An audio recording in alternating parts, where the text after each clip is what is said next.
Buen día a todas aquellas personas que se encuentren viendo este vídeo. El día de hoy vamos a seguir con el capítulo número 9 de histología, donde hablaremos del tejido adiposo. No olviden suscribirse, activar la campana para que les lleguen las notificaciones de los siguientes vídeos que estaré publicando. También les pido encarecidamente que dejen su like, su me gusta, en caso que les haya agradado la ponencia. Mi nombre es Fuentes Juárez Christopher Luis, estudiante del noveno ciclo de Medicina Humana en la Universidad César Vallejo. Sin nada más que añadir, iniciemos.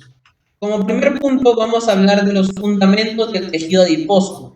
El tejido adiposo, al igual que el tejido cartilaginoso y el tejido óseo, que es lo que hemos hablado hasta el momento, son tejidos conjuntivos especializados. Y en este caso, el tejido adiposo cumple un papel, una función fundamental en la homeostasis energética. Hay que recordar que el organismo posee una capacidad limitada para almacenar hidratos de carbono y proteínas, por lo que el exceso de esta capacidad se almacena dentro de las gotitas lipídicas de los adipocitos en forma de triglicéridos. Bien, para que sean usados como fuente de energía. Esto es lo que casi hasta son sinónimos. Tejido adiposo siempre se le ha conocido como la fuente de energía y es por esta capacidad de almacenar hidratos de carbono y proteínas en forma de triglicéridos. Bien, entonces, para que sean usados como fuente de energía en diversas situaciones, principalmente en escasez de alimentos. Además, el tejido adiposo también es considerado como un órgano endocrino, debido a que secreta sustancias paracrinas y endocrinas que hablaremos más adelante. Ahora, el tejido adiposo se puede subdividir en dos tipos. Primero vamos a hablar del tejido adiposo blanco. El tejido adiposo blanco representa al menos el 10% del peso corporal total de un individuo saludable normal. Este tejido adiposo blanco forma la capa adiposa de la fascia subcutánea, llamada panículo adiposo. Probablemente todos los estudiantes de Ciencias de la Salud hayamos escuchado este término, que es el panículo adiposo. El panículo adiposo ya sabemos que es lo mismo que el tejido adiposo blanco, que son sinónimos. ¿Qué se encuentra en el tejido conjuntivo subcutáneo? Este tejido adiposo blanco, este panículo adiposo, se concentra bajo la piel del abdomen, región glútea, axilas y muslos. Ahora, el tejido adiposo blanco, su espesor, va a estar influenciado por el sexo. Por este motivo hay diferencias entre la silueta masculina y femenina, siendo que en la silueta masculina el espesor es mayor que en una silueta femenina, ¿no? Por eso se ve la diferencia. Sin embargo, en ambos sexos la almohadilla grasa mamaria es un sitio preferencial para la acumulación del tejido adiposo, pero en la mujer lactante cumple un papel importante para el sustento de la función de las mamas, es decir, la lactancia, ¿no? Por otro lado, en órganos internos se localiza de forma preferencial en el aumento mayor, mesenterio y espacio retroperitoneal, que quiere decir alrededor de los riñones, hablando de órganos internos. Por otro lado, también se encuentra en la médula ósea, donde rellena espacios. Lo mencionamos en el capítulo de tejido óseo, que la médula ósea, con pasar de la edad, con el pasar del tiempo, de los años, esta médula ósea roja iba a disminuir su tamaño. Y estos espacios que dejaba en la cavidad medular del hueso iba a ser sustituido por tejido adiposo, a lo que se le conoce como médula ósea amarilla, ¿no? Lo mencionamos.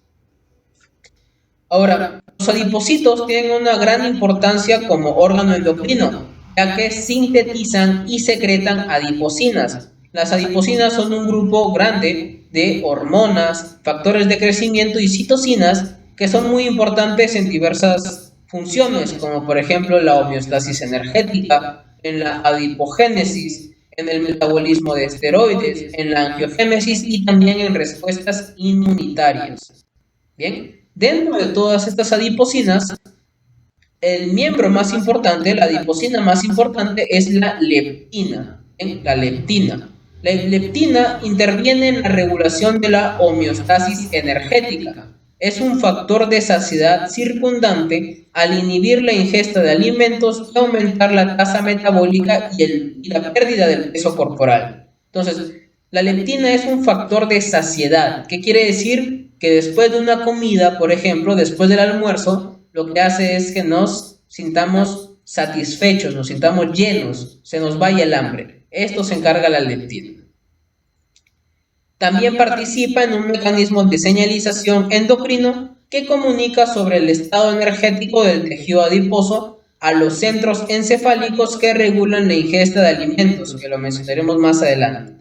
Y también produce hormonas esteroideas, como por ejemplo testosterona, estrógenos y glucocorticoides. Sin embargo, además de la leptina, tenemos otras adipocinas como la adiponectina, la resistina, la bisfatina, la apelina, el inhibidor del activador de plasminógeno 1, el factor de necrosis tumoral, la interleucina 16, el angiotensinógeno, entre otros. Incluso, aquí les dejo una tabla donde nos señalan las moléculas del tejido adiposo y su función o efecto principal, lo dejo aquí para su lectura, ¿bien?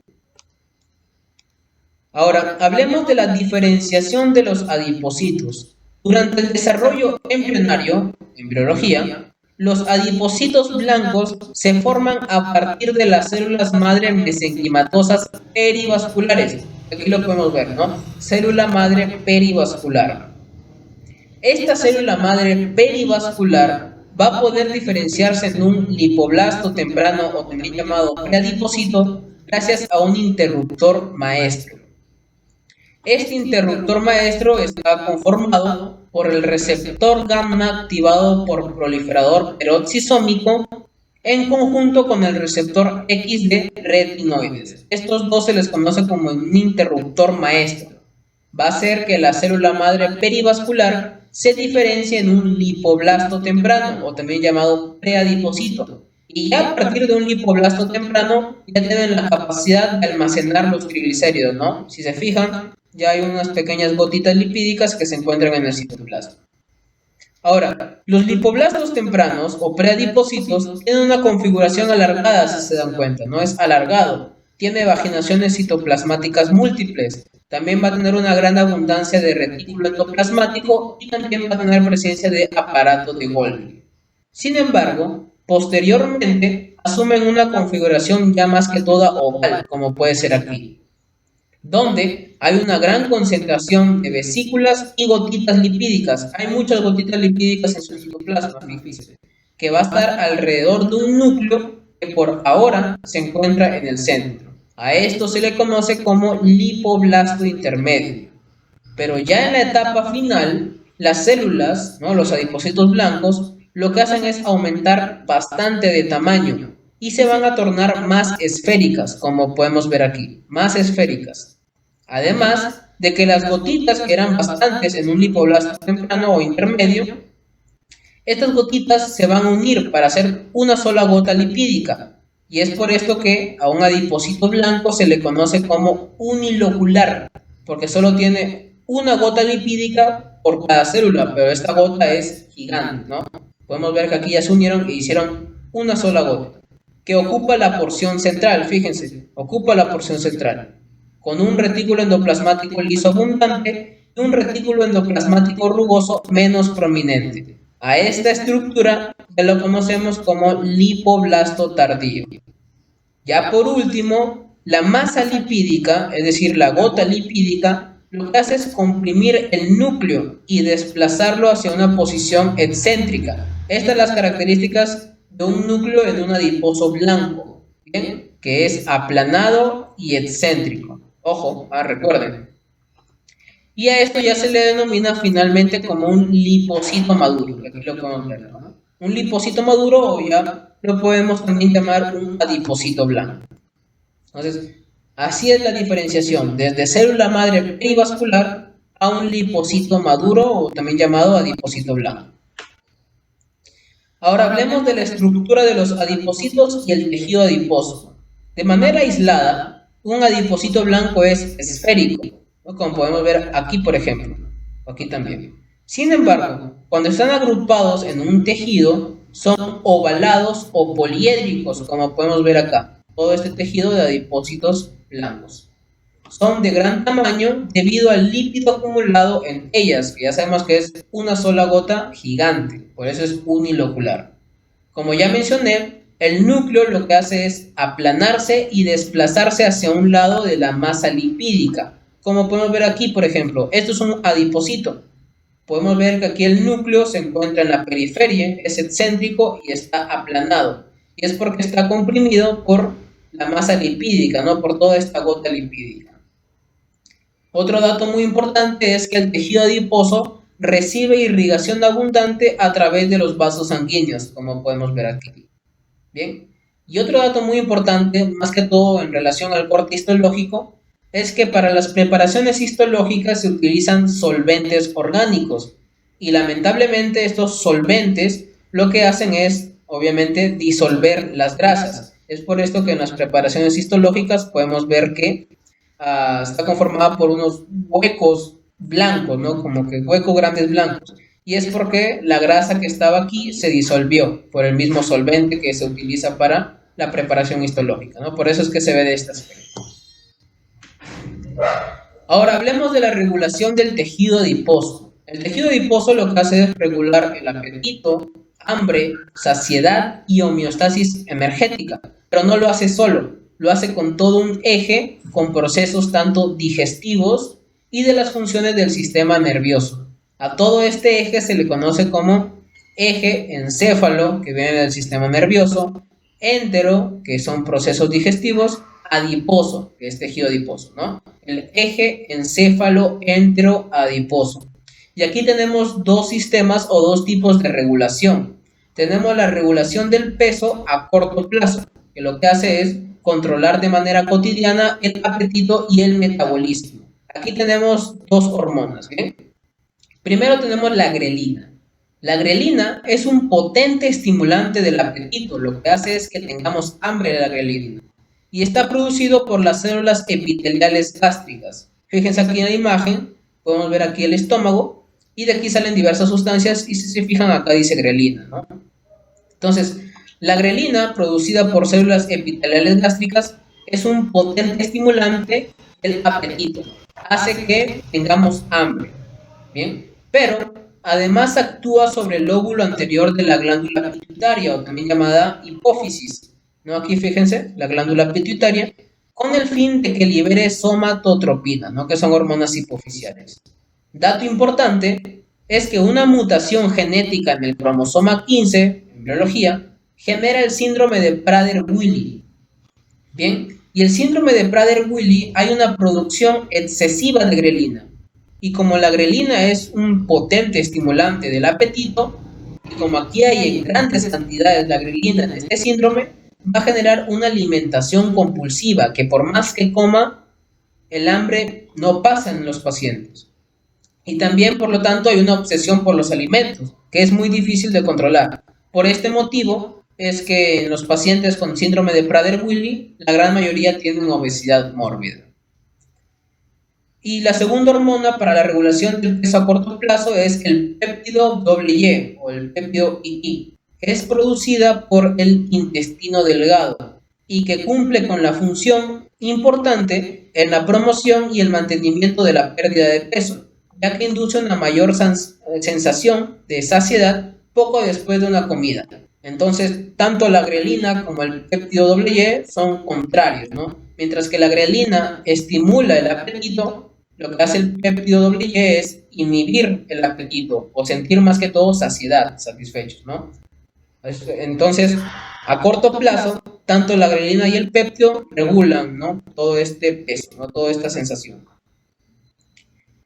Y luego tenemos la regulación del peso, pero a largo plazo, que es controlada de manera continua o que controla de manera continua el apetito y el metabolismo. Aquí tenemos otras dos hormonas. Tenemos la leptina, que ya lo mencionamos, que es la hormona del tejido adiposo, la adiposina, que tiene un papel importante en la homeostasis energética. Tiene metabolismo o importancia en el metabolismo y regulación de las funciones neuroendocrinas. También regula el sistema nervioso central para mantener el equilibrio entre la ingesta de alimentos y el gasto energético. Tiene efecto inmediato en el encéfalo para regular el apetito. Como ya mencioné, la leptina es un factor de saciedad, es decir, nos hace sentir satisfechos, que se nos vaya el hambre. Dato importante aquí, la leptina disminuye durante la inanición, que es ese cansancio excesivo por falta de alimentos, como sucede por ejemplo en una anorexia nerviosa. Entonces, la leptina disminuye durante la inanición y desencadena respuestas adaptativas para disminuir el gasto energético. ¿Qué quiere decir? ¿Qué quiere decir esto?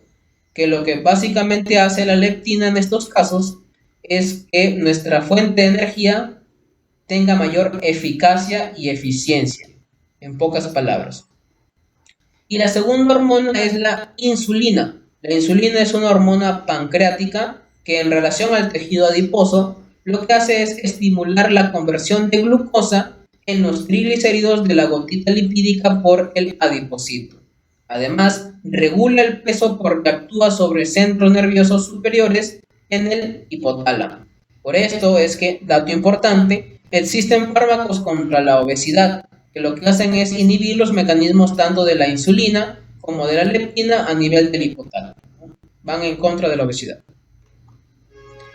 Ahora, como ya mencioné, el tejido adiposo lo que produce es la captación de ácidos grasos de la sangre y su conversión en triglicéridos dentro del adipocito mediante mecanismos neuronales u hormonales que desdoblan los triglicéridos en glicerol y ácidos grasos, proceso que se le conoce como movilización.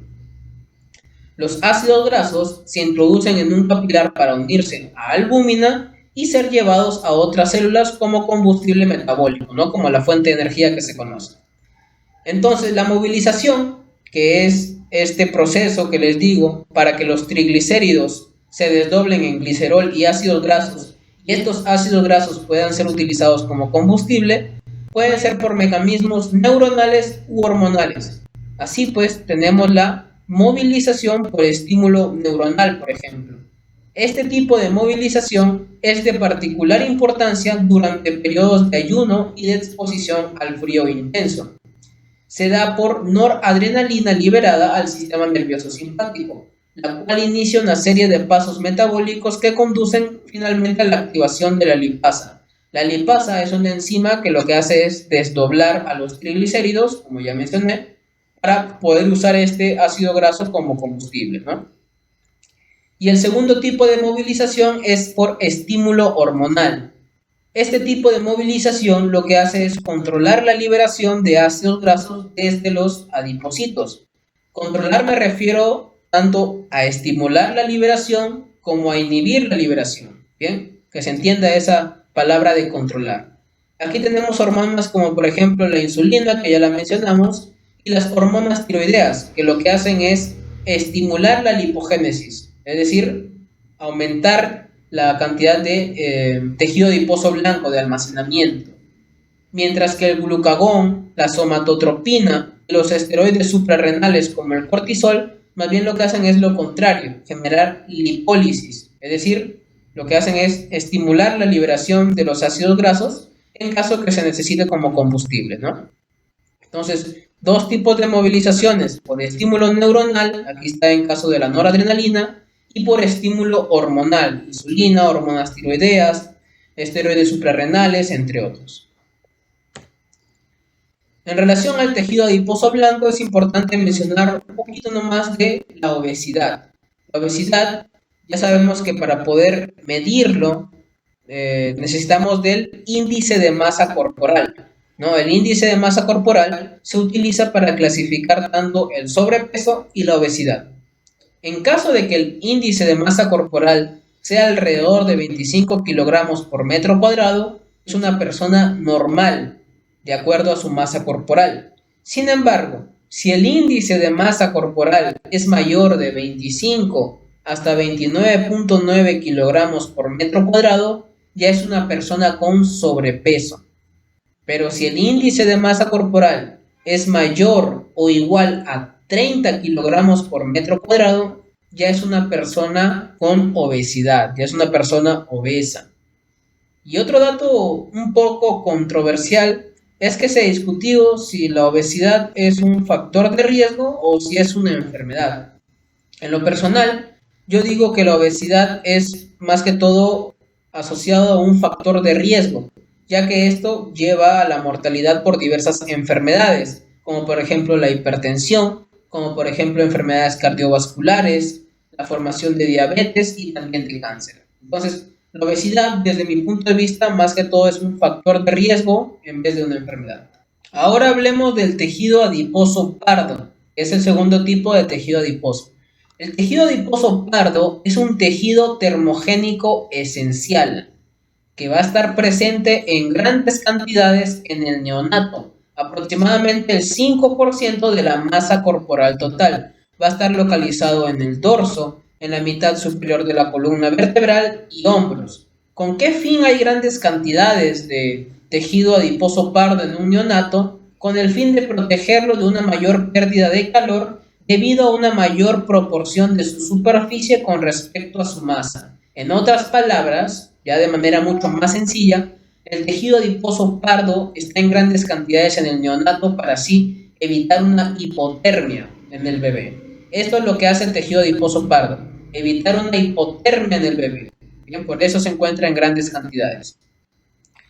Sin embargo, la cantidad de tejido adiposo pardo va a disminuir de forma gradual a medida que el cuerpo crece, ¿no? Ahora, las células del tejido adiposo pardo son más pequeñas que la del tejido adiposo blanco, ya que estas no almacenan o su función no necesariamente es almacenar triglicéridos, ¿no? Por eso son de menor tamaño. Además de que tienen muchas gotitas lipídicas, como podemos ver aquí en esta imagen, ¿no? Nuevamente la pongo. Si se fijan, como les mencioné, el adipocito blanco tiene una sola gota lipídica gigante, ¿no? Por eso es unilocular. Sin embargo, si se fijan aquí, los adipocitos pardos tienen varias gotitas lipídicas, por eso es multilocular. Bien. Una gran diferencia entre el tejido adiposo blanco, que es unilocular, y el pardo, que es multilocular. Por otro lado, en general, el núcleo es excéntrico en el interior de la célula, pero no está aplanado. ¿Por qué no está aplanado en el tejido adiposo pardo?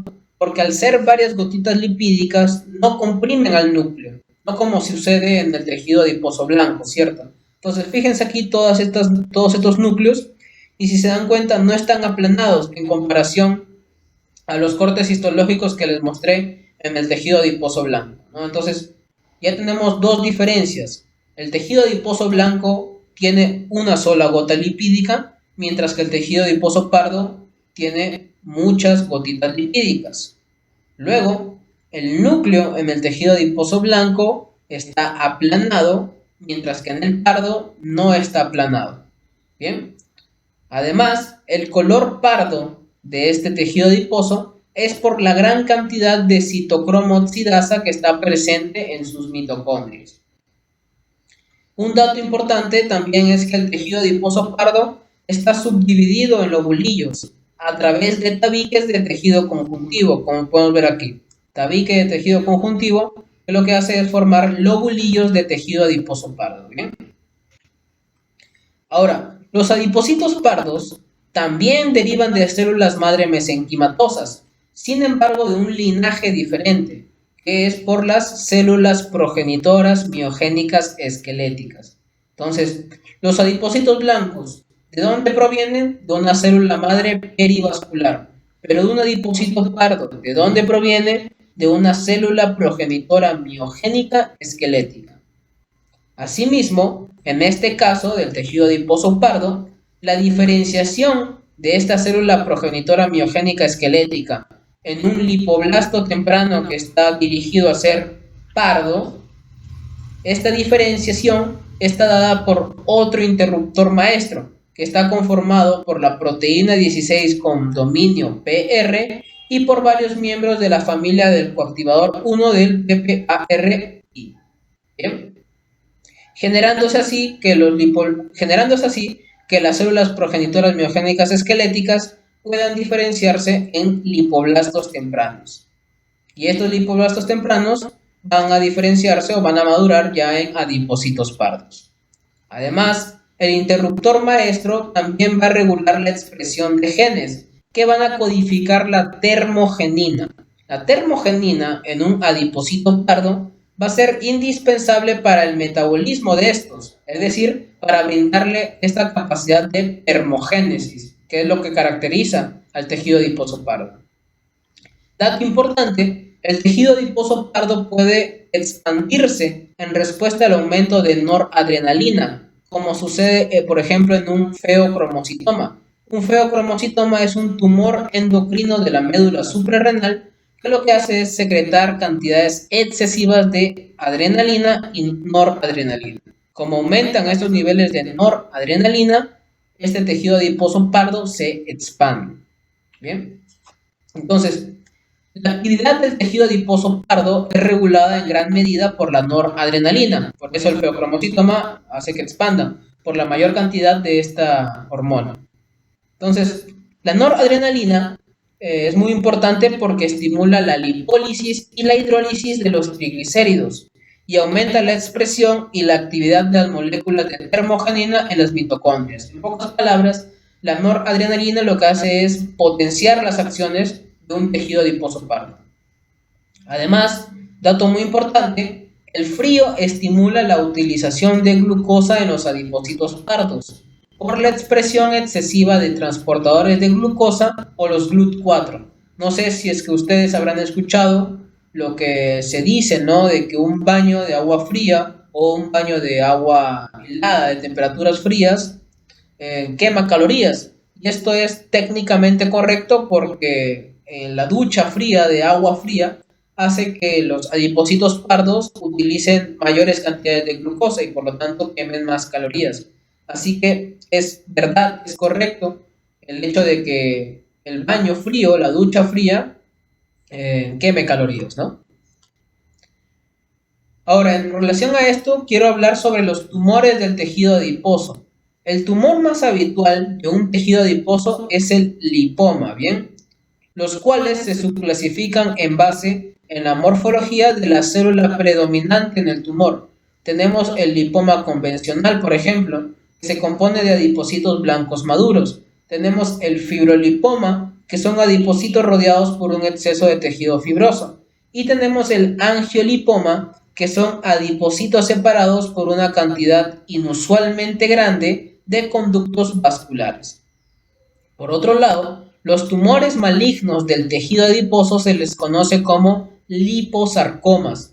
Estos suelen detectarse más que todo en personas mayores de edad, sobre todo en el tejido adiposo profundo de los miembros superiores e inferiores, en el abdomen y en la región del hombro.